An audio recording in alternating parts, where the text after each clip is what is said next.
So, it's about 20 minutes, 25 minutes after Thras died. And so what I'm going to do, I've decided that instead of playing a different game, because I've only done 2 sessions of Mork Borg, and I actually I enjoyed it more than I thought. The dark depressingness and just basically caning the hell out of the character, and every turn is something worse. I actually quite enjoyed. I think it was just the monkeys that I liked, but we'll find out. So what I thought I would do, 25 minutes later, I was going to pack all the cameras up, because normally I pack all the cameras up afterwards. It's not permanently out. It's my dinner table. This is. That I'd roll another character, and then so what would be technically session 3 will be another character who the warrior will appear in front of. So we will still have one misery is down. We're still rolling a d6 for the misery. It's drizzly rain when the episode will start with this new character. I haven't rolled it yet. We'll do that now. And this new character, whomever they are, will have been escaping from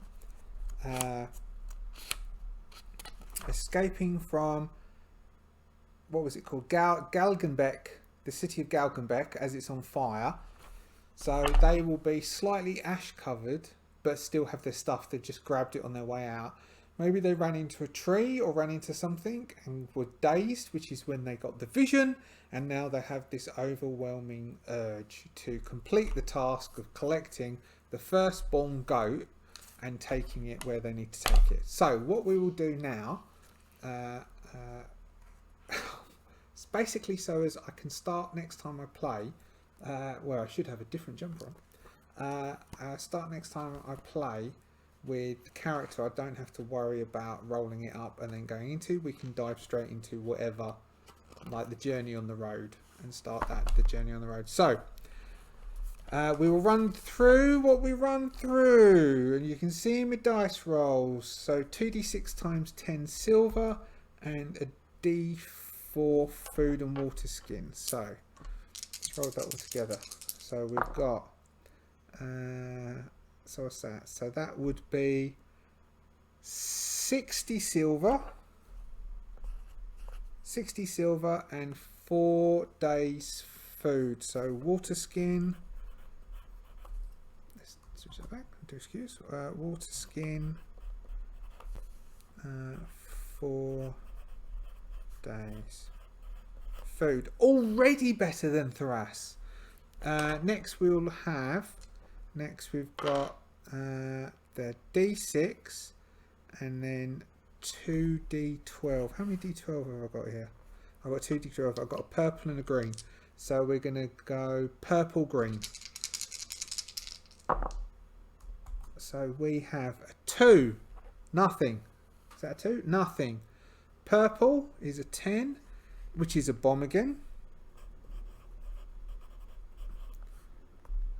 Which is d10 damage.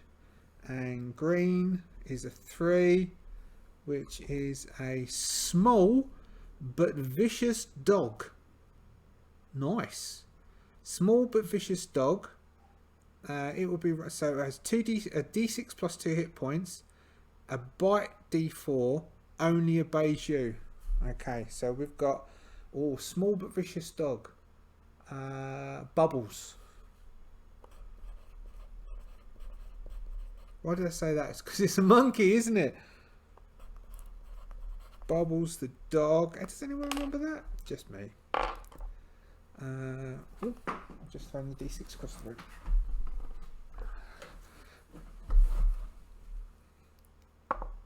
Oh! Bubbles has 7 hit points. And it does a d4 bite. Sweet. Okay, what do we do next? Randomize standard equipment done. Randomize weapon and armor, which would be a d10, and armor is a d4. So we will grab our weird d4 and a D10. So we have, oh bollocks, we have no armor and a femur. So we have no armor, and we have for weapon we have a, we might buy some armor then, a femur. Ah, did you see that? That worked last time.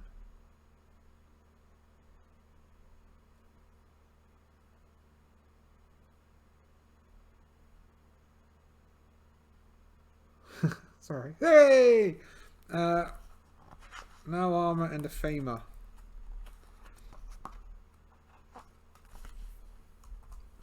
Okay, so we'll end up buying some armor and some weapons.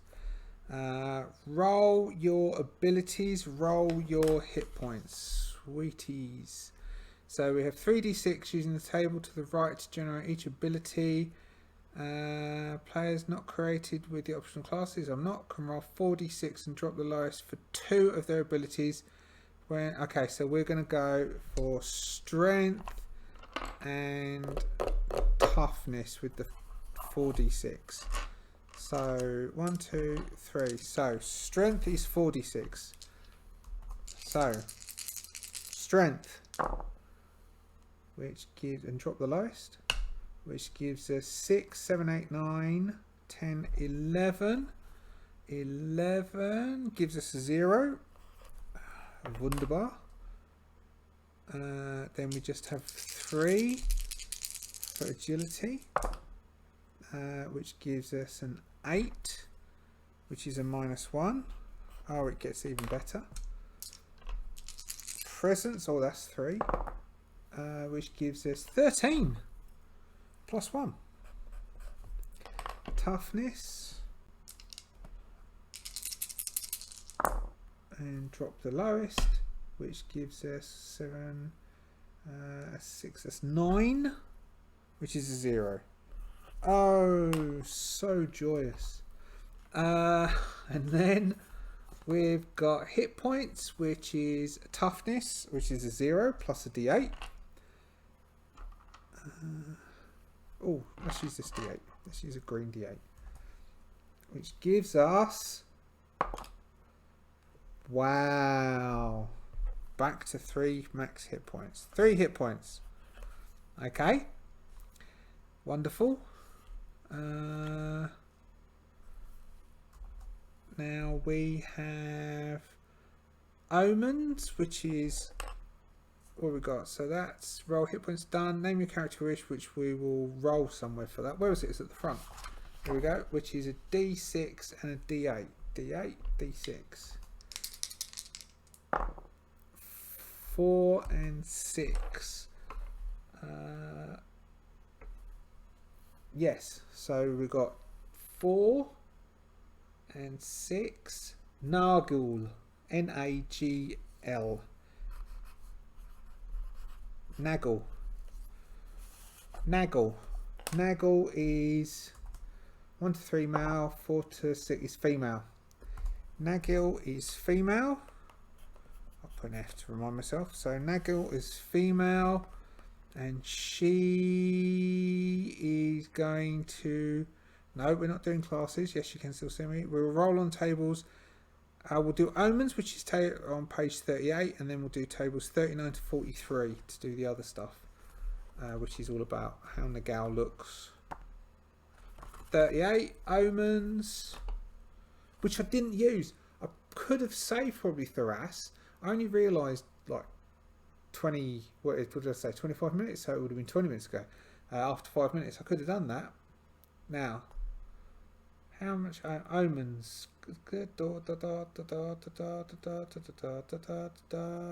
D2. 1 to 3 is 1. 1 omen. I even had 2 omens. 1 omen. Right. We'll roll on the other bits and then I'll buy the stuff. So what do we have? We have terrible traits, which is a D20. Broken bodies, which is a D20. Obsessions, which is a D20.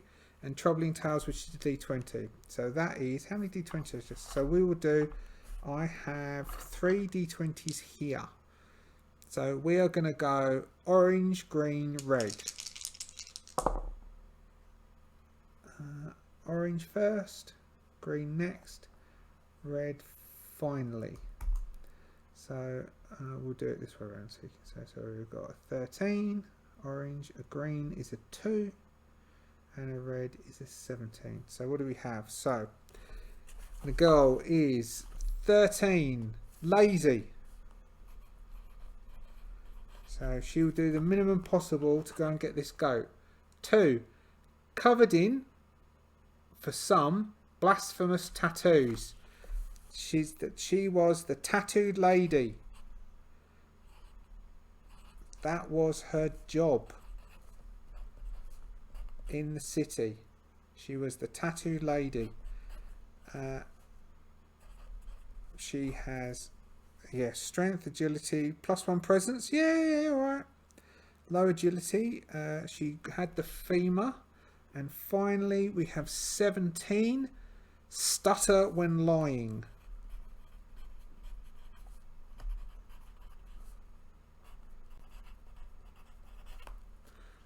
So she's covered in tattoos. And finally, oh, you can't see me. You can't see me, right?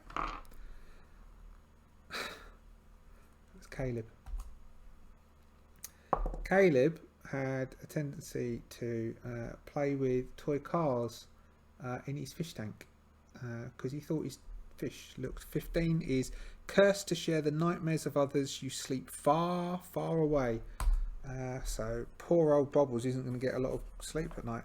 Anyway, so I'm going to try and write and talk and tell the story of Caleb. And so Caleb had a tendency to just do stuff. It was a kind thing. He thought the goldfish looked bored. So he got his Hot Wheel cars and plopped them in and put his hands in and would play with the Hot Wheels cars. And his mum found out by walking in on him playing with the Hot Wheels cars. And his classic line when he got caught doing something wrong was, "Don't look at me, right? Just don't look at me. Don't look at me, right? Don't look at me. Just don't look at me. Don't look at me, right? Don't look at me." And I can't remember why I said that now. But yeah, don't look at me, right? Where you sleep far away. Okay, cool. So we've got Nagol. She's lazy. So she took the easiest job that she could think of. Based on the fact that she was covered in tattoos. She just sits there and people look at her tattoos. She is the tattooed lady. Hence, she isn't the strongest or the fastest, but she's a little bit more astute than others, having presence of 1. And her trusty dog, who would always sit and make sure that people paid to see the tattoos, Bubbles, sat beside her. Being a tattooed lady in the city, paid quite well, earning her 60 silver, which means that she was able to purchase a few items just in case the world turned to crapola, which she knew it would, and it did. So let's see. Probably she isn't really skilled enough. Will she get? But no, she wouldn't buy a bow, would she? She's got a presence of. Well, does have a presence of +1. It's agility to use a bow. Her agility is -1, so she probably wouldn't get a bow, but she might get herself a nice defensive sword of some kind. So a best sword, or would it be a club? Would she go for a baseball bat? Warhammer is a D6. What would a club do? Flail is D8. D6 a club. I reckon a club. So she wouldn't really go for a sword, would she? She's not trained in using a sword. So she's going to get a club, baseball bat, a traditional baseball bat. Sounds very much so. There's a D4 sharpened femur, rather. And she has a club / bat, which is a D6. Armor. So the club is worth 10 silver, giving her 50 silver. Would she buy herself? What armor do we have? She could buy herself. Oh, he even had. Oh, I didn't even do that, did I? To Tharas, I didn't even. Tharas got done in, and Tharas had could have taken -2 off the damage, 2d6 off the damage, like a d2 off the damage. So Tharas wouldn't necessarily have died straight away. But you know, I think it worked narrative wise. I just need to remember that if she fails the dodge, she still gets to take stuff off the armor. Right? That's right. That's how it works, isn't it? So she can't afford medium armor. That's 100 silver. So she will buy herself some padded armor. So it's not really padded armor. It's padded fur and leather, which is a tier 1 armor. And I will try and remember. Stupido. It wasn't Italian, by the way. So that's 30 silver she has spent, leaving her with 30 silver. Now, would she get something else? She doesn't have a backpack. She could get a backpack.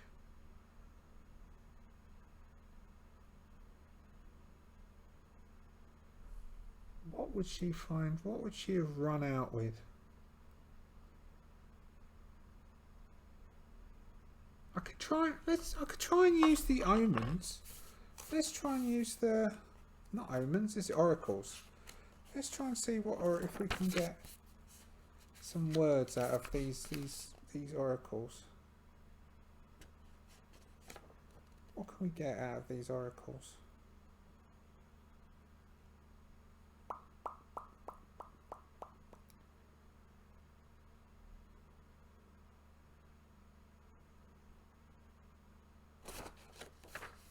What would she have taken with her? What would be useful for her?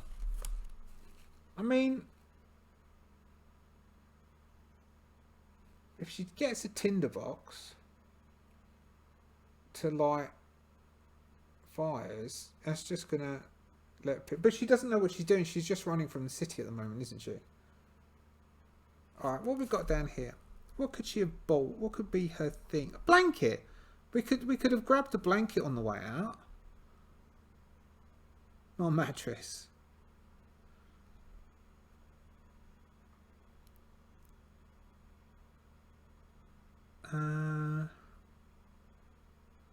Alright, let's say that she has a blanket which is 4 silver.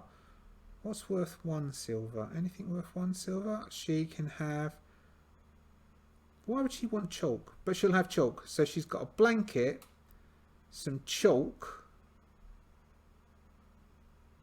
That would be 5 silver. And a mirror. That would be 20 silver. So she's got blanket. She's got a blanket. So she can have 8 items because she has a strength 0. 1, 2, 3, 4, 5, 6, 7, 8.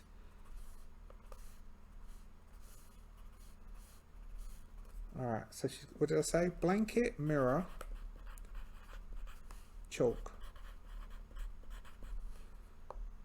So a blanket is 4, a mirror is 15, and some chalk is 1. So it's 20 in total, leaving her with 10 silver remaining for people to steal off of her on the road. Steal off of her cold dead corpse with her 3 hit points. Alright, so draw a line.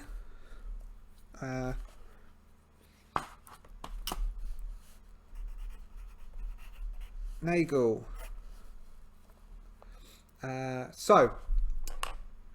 We'll do this bit. We've got 20 minutes. We'll do this bit and then I'll tack this onto the front of the next episode and we will continue with her. So she is already on the roads. It's drizzly with so she's been right. So the city was burning all of yesterday, and Nagal thought it will be fine, but as the something went wrong. That's Google's listening to me. but as the tar begins dripping from the roofs and the wood of her very simple back alley hovel is now smouldering. Bubbles has been barking all night at people who have been running and screaming, and the fear which now imperviates the whole of the set of the city. Nagal has felt that the dread has overcome her. She must leave. She grabs her last possessions. She grabs her fine clothes. Well, they're not that fine. Puts on her armor. Pushes her backpack full of clothes and food and jewelry and all of the possessions that she's put together in the city, and runs. Bumps into people. The backpack tears. Falling timber collapses. Tears the backpack from her hands as she watches her worldly goods go up in flames. All she can pull out of the fire is a mirror, a blanket, I'm going to say slightly burnt, a mirror, a blanket, and a piece of chalk. I'm gonna be kind, and I'm gonna give Nagal a piece of rope which she has tied around Bubbles' neck.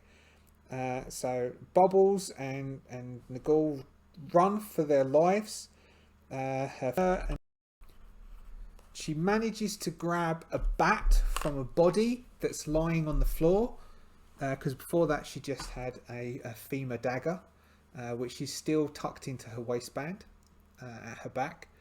And she tears her way out of the city. She's been running through the torrential rain, and it amazes everyone in the city that the hammering torrential rain of the day before could not put out the fires. The fires continue to burn, taking down the great city of Galgenbeck, destroying it and rendering it into ashes. As she tears through the countryside, through the muddy path, through a rut-laden road, she smashes into a tree and collapses, staring up into the ceiling, into the sky ceiling, staring up into the sky with the rain falling into her eyes. Desperation overcomes her, sadness and just the futility of everything overwhelms her. And at that point where the last ebb of hope leaves her, there is a clearing of a throat, and her eyes focus into the gaunt, pale face of a scowl-mail clad warrior, rusty sword dripping with blood that falls to the ground and forms no puddle. The rain seems to go through his body as he leans over Nagal, staring into her face. She would expect that would shelter her from the rain, but it doesn't seem to. You must get up.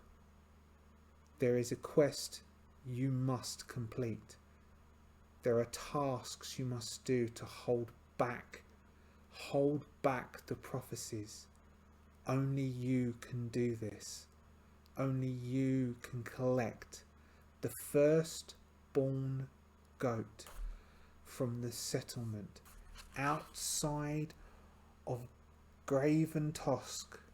Then take this offering to the Blood Countess.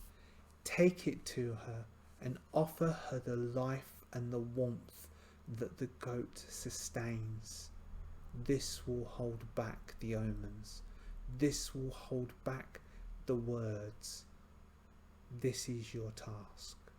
And then he pulls back and she turns to look where he is, and he's gone. But she knows that she must get up, and as the day turns to night, turns to drizzle, she returns to her feet and begins to trod north. Now, that is job done. But I'm about to take this on to another one, so it'll be job done, and then I'll be back here in a different jumper. So we're back. Well, technically speaking, we will transition into this. Just a change of jump. Nagel, Nagl, Nagel, who we rolled up just now, or yesterday for me. So lazy, covered in tattoos, stutters when lying. That was the bit that I couldn't remember the other day, earlier on today whilst I was walking to work. Cursed to share the nightmares of others. So she sleeps far away.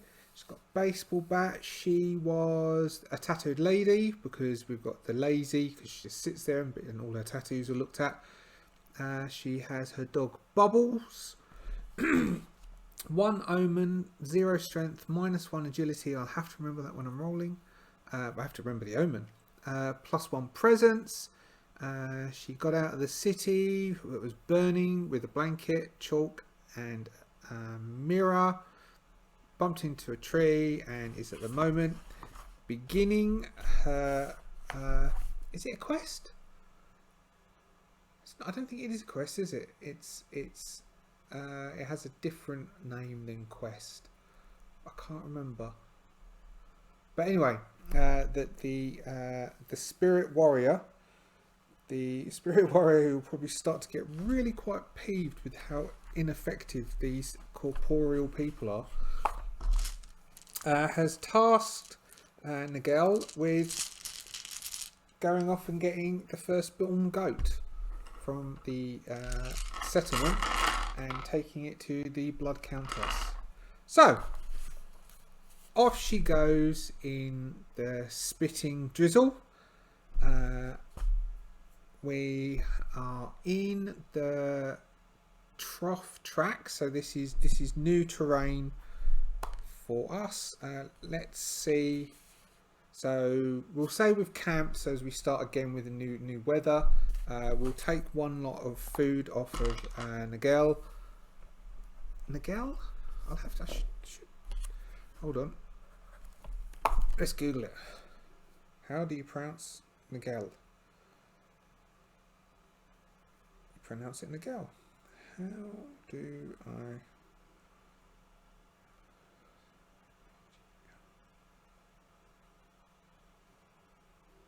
Wow, this is Nagel.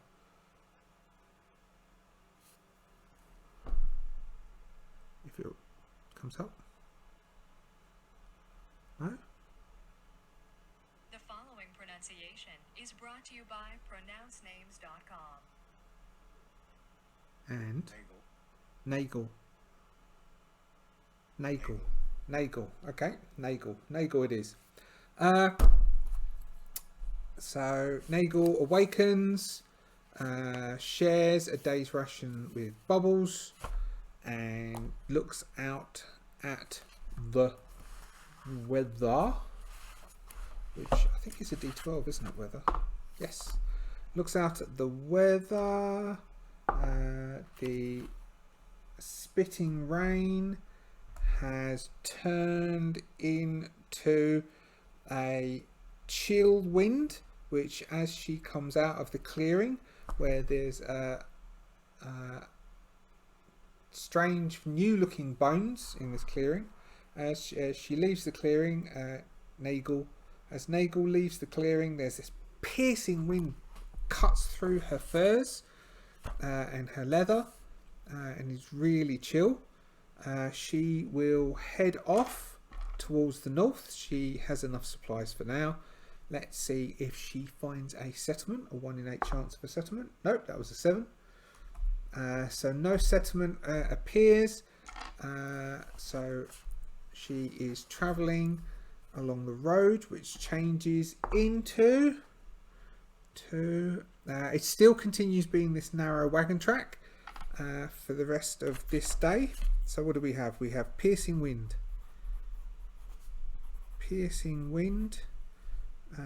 narrow track. Actually, where it would be 12, I think I'll make it 11 because Nagel had yesterday's journey. So here we go. Now we see if there's a road event, which is a D20. A D20. We use the red one. And we have an 18. Oh, you can't say it. We have an 18. So what is an 18? An 18 is an abandoned graveyard, which is in italics. In a chapel there is an inverted... Okay. Okay, there is an abandoned graveyard. Nagel turns up a crimson... Now, I've just read what's in there. So I could then say, oh, okay, well, she doesn't think she can take that, so she won't go. But Nagel doesn't know that, does it? Does she? Only I do. So Nagel is lazy, covered in tattoos. But the lazy bit, is Nagel going to bother going up? We do have an oracle. So I might say, do I find this interesting enough to go? Which is a D4, 1 being yes, 2 being yes but, 3 being no but, and 4. So I think to make it interesting, well, let's just roll and then we'll decide. 1. Yes. Nagel is about to step past, but this muttering inside her head just is, no, I really should go and have a look at that. I really should go and have a look at this abandoned graveyard. There's a small chat, so abandoned graveyard. There's a variety of these. It's piercing wind and it's overcast. Maybe Nagel thinks, oh, maybe I could take shelter from this wind in that chapel. That's what I could do. Come on, Bubbles. We can go and take shelter in that chapel. Shelter from this driving, piercing wind. Has this cover come off already? Oh, it has as well. This driving, piercing wind. Yes, it has. One of the top staples come off. Ah, well. So, what we can try and do... Which book was that in? Is this in this one? We can try and do a micro crawl. Let's quickly read a micro crawl together.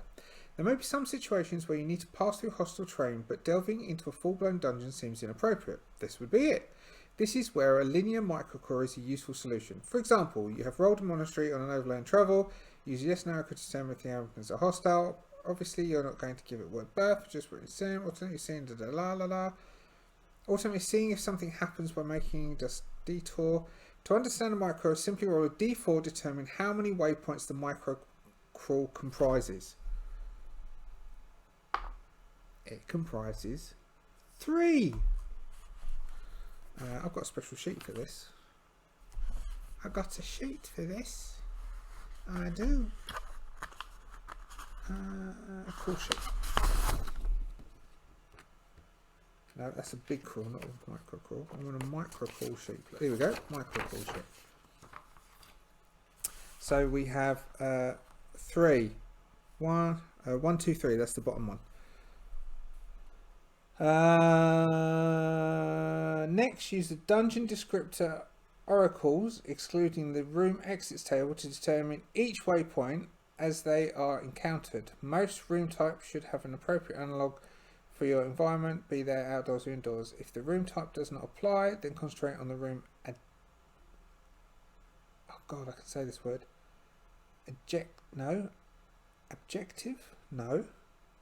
Adjective. Sorry. The room adjective, and apply it to a location that feels thematically appropriate. Common and rare encounters are handled on the fly during the micro crawl, but you might like to use the stop creatures and yes no oracles further. Okay. So we have some tables. Alright,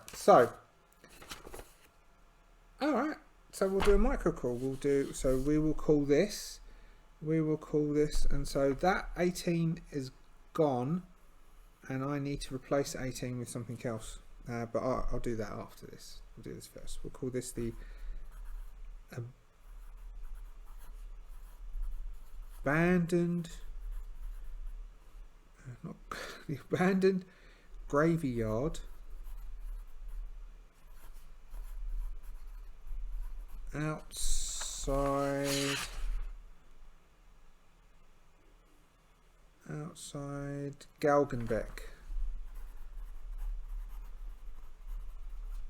Okay, so outside Galgenbeck, if we reach the end, we will find a gold cross, and there is a surprise in the crypt, most probably.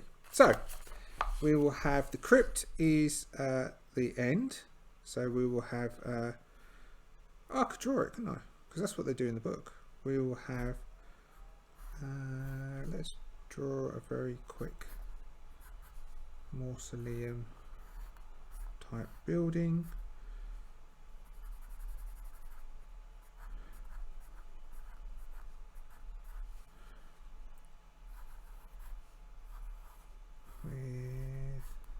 Door. So that's the end. The end will be the mausoleum. I'm going to roll a d8, and I got an 8, of course. So what do we have first? So we enter. Well, I mean, like, well, let's see. Let's use our. We will use our. What are we using? We are using the dungeon descriptor oracles to determine each waypoint as they are encountered. Okay, dokie. The dungeon room descriptors. Dungeon descriptors. Room adjectives. Room type. Room exits. Okay. So we have a d20 for our room, and I'll write them down on here, and then we'll try and think of something that works. So we have a d20 and a d12. The room adjective is a d20 and the room type is a d12. We'll try and interpret the room type. So we have the adjective is 18. Ugly defaced, that works.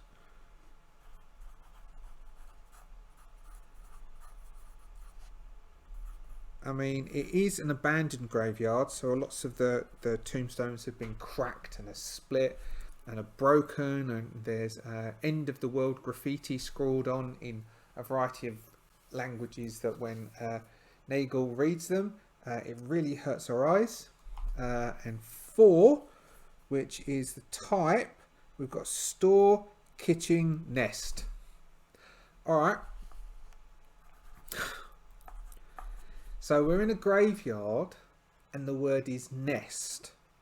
So I will use, what did it say to use? Stock creatures, that was it. Stock creatures table. Stock creatures table, which is a d20. Let's see what it randomly comes up with. It came up with a 3. And a 3 is a dusk gnome. Gnoum, which is on page 111 apparently. What is one of them? Otherwise we will re-roll it. What is one of them? I don't think it is page 111 because page 111 is D4 random encounters. It does say dusk gnome. They crawl from holes and climb the walls, small, quick but frail. DL 14 to hit them, HP 4, morale 7, no armor, knife D4. There's D4 of them. What are they? Dusk gnome. Gnome? Gnoum. Gnome. Dusk gnomes. They're gnomes. They crawl from holes. Yeah, that fits. Climb the walls. There's trees, really old, desolate trees. So I don't like it's piercing wind, but it's grey and dark and depressing. And whereas Nagel was wet, now Nagel is freezing cold as she enters the graveyard to go towards the crypt at the end. So I'm going to draw. So she's going to enter. What did I say? Ugly defaced. Yes. So we've got defaced, ugly gravestones, which have been smashed up. Smashed graves. Graffiti. So smashed up graves, and so what have we got? I'm going to do this, and then I will narrate it once I've worked out all the bits and bobs. So that is a 3. Keep me honest. So 3. It's not even dusk. Maybe it's mid-afternoon. Maybe so. So maybe that's, yeah. Maybe we'll say that. Maybe it's mid-afternoon. We'll narrate in a minute, as I said. And I'll write down. So what are they? They've got HP 4, M for morale, 7. I'll go A / no armor, and they have knives D4. Sweet. Okay, so we've got smashed up gravestones. So as so Nagel has been travelling all day. She's cold, and Bubbles is cold, and they've both been shivering. As it approaches the end of the day, they come across slightly through. They've been walking down these tracks, these deep riveted tracks, which the wind is so cold, the water that's at the bottom is beginning to freeze. It's because the wind is just blowing with the wind chill factor, and Nagel's matted, wet hair keeps flicking and slapping her in the face, and it stings, and he's causing welts on her cheeks. And she's, oh, Bubbles, we've got to get out of the wind. It's too cold. She has no idea where she comes from originally, and she decides as she's moving through, she's looking over the top of the fences, the privet fences, and the natural borderline fences. So the hedgerows. She's looking through the hedgerows, which are bare and hardly any greenery on, so it's easy to see through. And behind, she can see what looks like a building sticking over the top of a hedge. And moving towards it through the hedge, trying to be as quiet as possible. I won't bother rolling, which is crap. Trying to be quiet as possible. She tries to jump and look over the top of the hedgerow and can't really see, and so pushing through, scraping against her skin, and let's see if she's only got 3 hit points. Knock that down by 1. She's dead as a door now.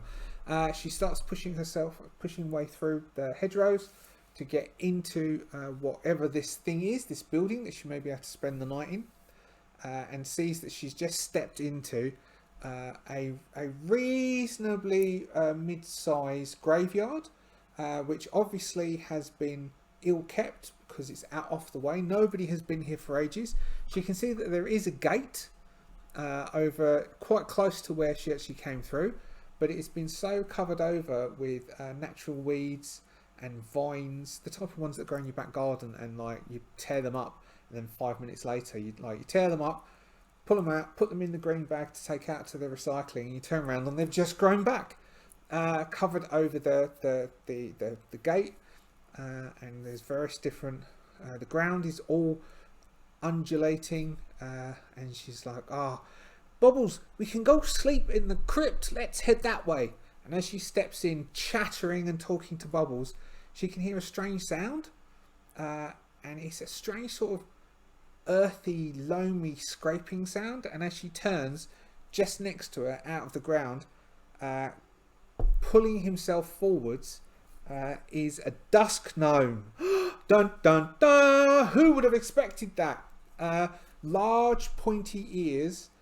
He wears clothes and has knee-length old boots that are clearly too big for him, that he's taken off of someone, with a very rusty, wicked-looking blade.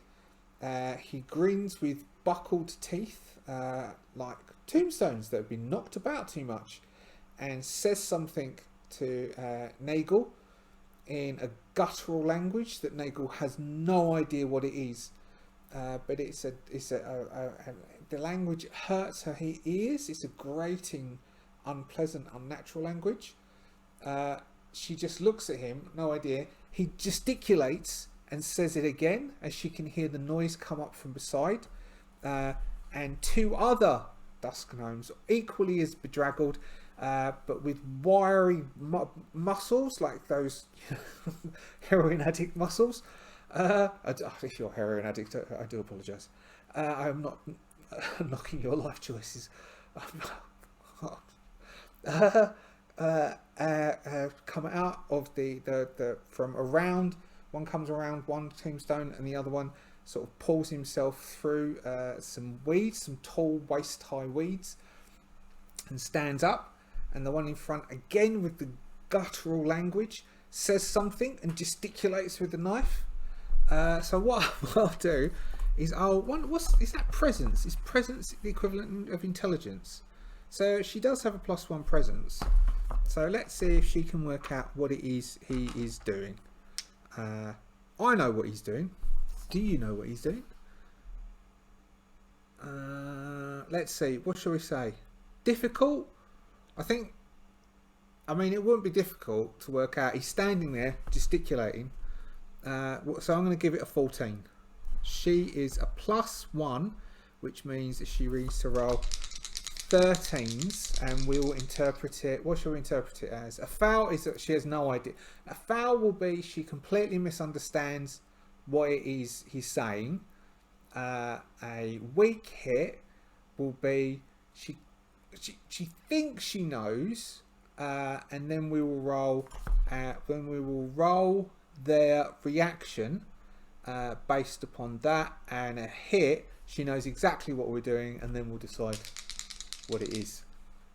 So as I said, 14 DR. So we have a weak hit with a 19 and a 4. Weak hit. So she thinks she knows. She thinks she goes. Are you trying to mug me? And they go guttural language. Are you trying to mug me? Now, what is she going to do? She's lazy. Where's he gone? She's lazy. So she's got her money. She doesn't want to earn more money. Ha! Okay. We are going to... So she is going to attempt to... Because she's worked that out, she's going to go... I have no money. She stutters when she lies. Money. I have no money. So she's going to attempt to lie to them. I'm going to, where she has a presence. Let's make it it's really hard because they don't speak the language. So it's a 16. So she needs to roll 15s. Over a 15 and a 2. We did say that it's an equal, so that's a weak hit.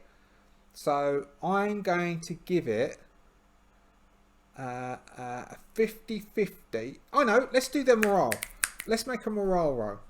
If they roll over their morale, which is a 7 on a 2d6, then a couple of them are going to think this is a fucking waste of our time. We could be stabbing up someone else. If they roll under their morale, they are going to hold their will and push harder, and this might break into a fight, or let's see, would she, I don't know, like, she doesn't want to give up her money. She worked hard sitting there eating and drinking cups of tea whilst different people came and looked at her tattoos. That was hard bloody work. She could have been asleep. I don't have any money. Whoop. We've got a 6 and a 3 is a 9, which is above the morale. So they break morale. D3 of them are gonna wander off. So 5 and 6 would be 3. 6. All right. So all 3 of them just can't be arsed with this. They start to talk to each other, and one of them picks up a stone and throws it at her in a really despondent way. So let's give them, let's do that. Okay, so she's going to try and dodge out the way of that. She has -1. She gets cracked in the head, We're going to make that do one point of 1 point of damage. No, we'll do a D2 point of damage because then she's got the armor, doesn't she? 1 point of damage. Sorry. And the armor does a D2. So 1 and 2. So 2 points of damage. So that I believe this works. That mitigates all the damage. So the stone gets thrown at her. It hits her in the chest on the fur and sort of deadens the blow. But she decides to pretend that it hurts. And the dusk gnomes fade back in to the shadows. I'm going to make a note that when she comes out, that there's a chance the dusk gnomes will see that she's carrying treasure and just attack. Because she has to come back this way, doesn't she? Dusk gnomes might attack again. Alright. So she has overcome some dusk gnomes. And what do we have next? Dusk gnomes, where we have our D20 and our D12. 15 and a 2. A 15 says caravan excavated. Alright, well, excavated seems to work more. So there's either an undug grave or someone has grave robbed or is grave robbing. We'll see what the next word is. And excavated. 2. Stream pool chasm.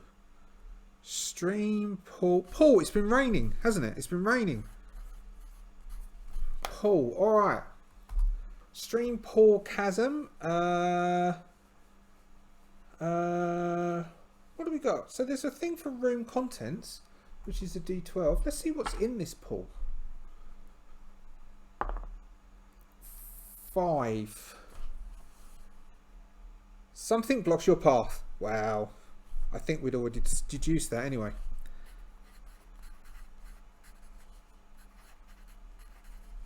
So we've got, I think what we've excavated pool blocks path. I think what we're saying is right in the doorway, right at the front of the crypt. So the only way that Nagel can get into the crypt is by getting through. So it's torrentially rained. It's been torrentially raining for a few days, and obviously either some grave robbers have robbed one of these graves, or the grave got dug and no one got put into it. But there is a massive pit which is full of water, a pool. I could roll to see stock creatures. Are there any sort of like, I don't know the creatures well enough to instantly just go, aha! I've got Fiend Folio. I got that, kickstarted it. Piranha fish. Anything that looks clearly as though it would live. Not there. Not there, my darlings. No. Not in there. What about in here? Anything that catches our attention and makes us go, ooh. Otherwise I could roll stock creatures. Let's roll stock creatures. D20. See what that comes up with. It's been good so far. We have a 13 and a 13. The 13 is a wraith. Yeah. I mean, part of me thinks, well, that's gonna do for us. I mean, a wraith fits a cemetery like anyone's business, but with a wraith, a water wraith. Let's have a look at what wraith describes itself as, and we can go, yeah, all right.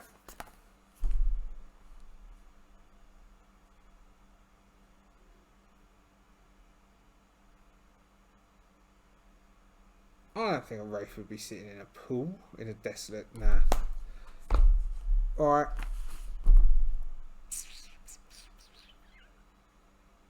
Okay. We will just see if Nigel can swim across this pool. If Nigel can swim across the pool, we know that there's something in the crypt. Okay, so this would be agility, I would guess. An agility. Let's have Nigel make an agility check, and then when she gets out, she's going to have to make a toughness check or take a D2's damage, but the armor can't protect, because basically what I'm thinking is she's going to get soaked, come out, this piercing wind chill factor, she'll take damage if she fails the toughness test. So she is going to do agility to get across, to try and swim across. Bubbles dives in and swims across quite easy. What shall we say is, we can just say it's normal, but that's 11s for Nagel. She gets a weak hit, so she is going to lose a piece of equipment in the water. I think 1, 2, 3, 1, 2, 3, 4, 5, 6. A D6. 1. Her water skin. She gets out the other side, and her water skin is gone. It's missing. It's just gone. She's lost her water skin, and she now needs to make a toughness check. A difficult toughness check, which is 14. She has a 0 toughness. She gets a failure, and in failing, she will take a D2, 1 to 3. She takes 1 point of damage. It's just cold. Okay, so that was swim across. It's cold. So Nagel is standing in front of these old wooden doors. They're slightly bulgy from the rain, which means that they're quite hard to open. So she is going to need to make a strength check. I'm doing a lot of checks. Probably should stop really. Last one. A normal, which is a 12 strength tech. 12 and 12. So she's able. That was a 15. That one there. Actually, let's change this a bit so as you can see that a bit more. There we go. So she pushes her shoulder, wedges her feet in. I mean, all these years of her chosen profession haven't really helped with this. Locks her knees in, and slowly the doors creak open with and as she does that and stumbles into the crypt, ahead on the altar, she can see this gigantic, well, quite large, inverted gold cross. And she, oh, hey, Bubbles, that looks like it's worth something. And she steps in towards it. As she does that, she hears another creaking. And turning to where the creaking comes from, she can see in between the pews, stepping out of the pews, there are some zombies. And the zombies are looking a bit worse for wear. She has no idea how long they've been here, but they are mostly naked. Jesus Christ, they've got 7 hit points.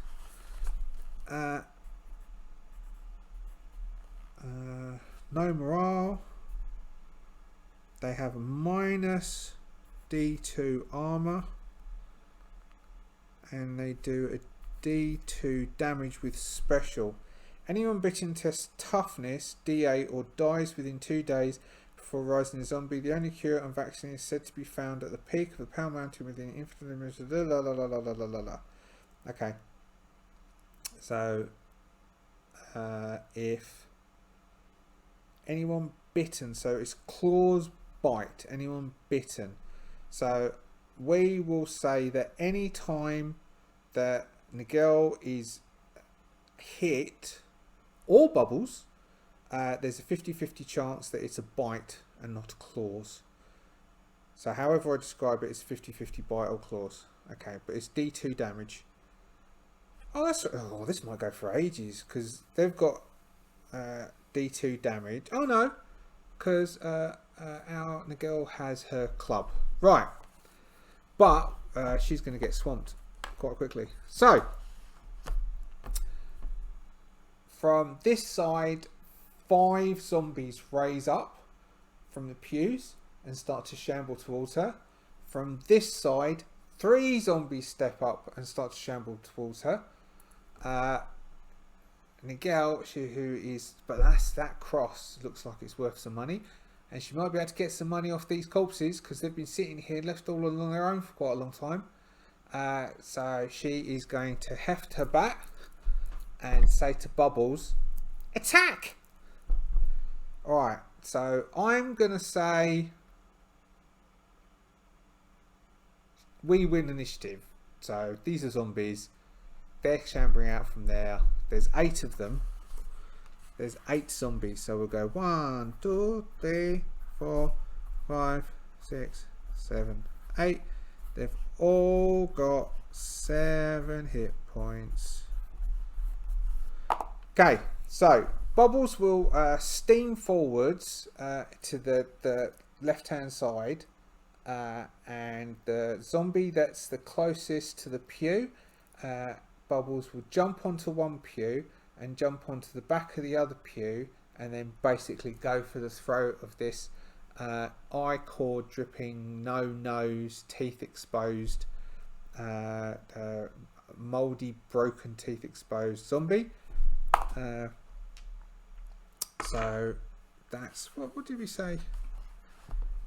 What did we say Bubbles was? 7 hit points, D4 bite. Okay, so attacking, which would be needing a 12. That's a 5. So Bubbles dives, and unbeknownst to Bubbles, this zombie is a sub and has a thick leather collar around its neck. As Bubbles is dealing with those 3 over there who are seem to rip Bubbles apart. Nagel will turn to the right hand side and step into those 5 over on the right hand side, and so the first one, who seems to be a very primly dressed female corpse, who obviously was wearing her best clothes for church, will step in, and Nagel will step up and attempt to crack her back down across its head. Nagel has a 0 strength, so Nagel needs a 12. Nagel rolls an 11. No, we're going to keep that omen for when Nagel needs it. So she stepped in. One of the zombies, so let's say in this first turn, because they're moving slowly and they have to get out of the pews, the 2 of them will be able to get to Nagel, and all 3 will be able to claw or attempt to bite Bubbles over on this side. So let's do Bubbles first. So Bubbles is going to attempt, so let's do the 2 first because I've got 2 d20s out against Nigel. So she needs a 13 because she's got -1 agility. So both hit her. 1 to 10, they are bites. 1 is a bite, so she's bit, which means she's bit. Oh yes, like bit is bit. Is it per bite? Anyone bitten? No, so bit. Won't bother checking again because she's bit. Which mean was both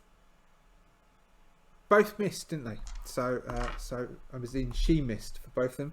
So they do a D2's damage, 1 and 2 are 1s. So they do, between them, they do 3 points of damage. And she, because it's 2 different, so against this one, so which is the 2, she takes 1 point of damage from that. And against the 1, she takes no damage from that. So she takes 1 point of damage, leaving her on 1 hit point. So what can I use an omen for? I'm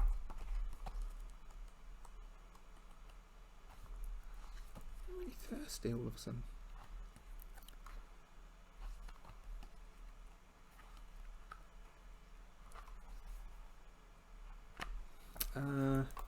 Deal maximum damage with 1 attack. Reroll a dice. Roll yours or someone else's. Lower damage dealt to you by d6. That's what we might need to use.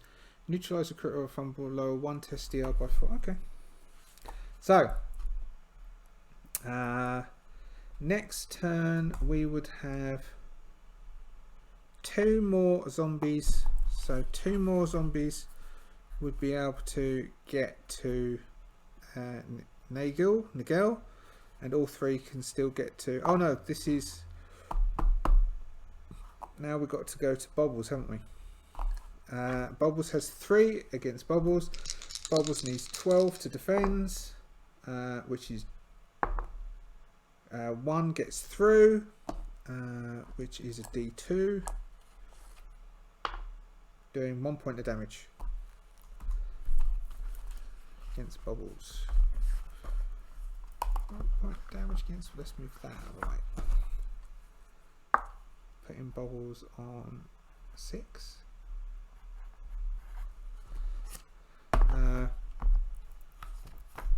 So, Bubbles attacked and missed. Nigel attacked and missed. They attacked us. So, now it's us. Now we can roll initiative. We go first. So, Bubbles. Oh, Bubbles got bit. 1 to 10. Bubbles is bit. So I won't bother writing, we're both bit. So, me first. I'm going to attempt to crack this zombie with my bat. That's a 13. Which is good, because that's a hit. Because it's strength based. I do a d6 damage. And it negates a d2. So I do 6 and it negates 1 point, so it takes 5 points of damage. So I smash into it. Half of its jaw becomes loose and dislocated as it staggers back slightly. And now we have Bubbles will attempt to tear out the throat of the one it's dealing with. Bubbles does d4 damage. Bubbles rolls a 17, so Bubbles hits. Greens is Bubble. Bubble does 1 point and it negates that 1 point of damage. Okay, now they get to try and attack us. We have 4 attacking Nigel. Nigel needs to roll 13s. 1 gets through. And the other 2, so 3 get through. So we have, I do a D2, they do a D2. Do I have another D4? I do have another D4. So the damage is a 1, a 3, so it's a 1, 2, 2, which is B, R, G, 1, 2, 2, and my armor negates.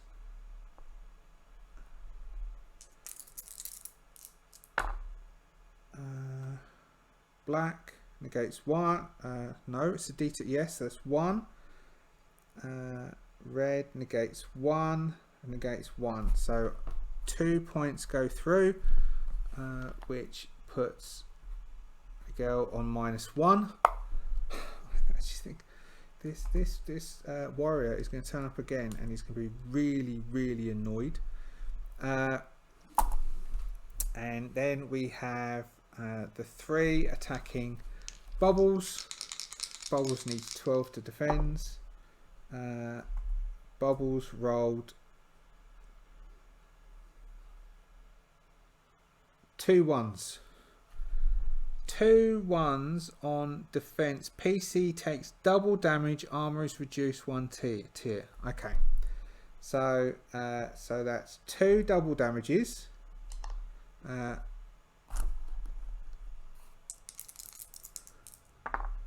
Which is a 2 and a 1, which is a 3. Doubled is a 6. And that puts Bubbles on 0. And fails again, so that puts Bubbles dead.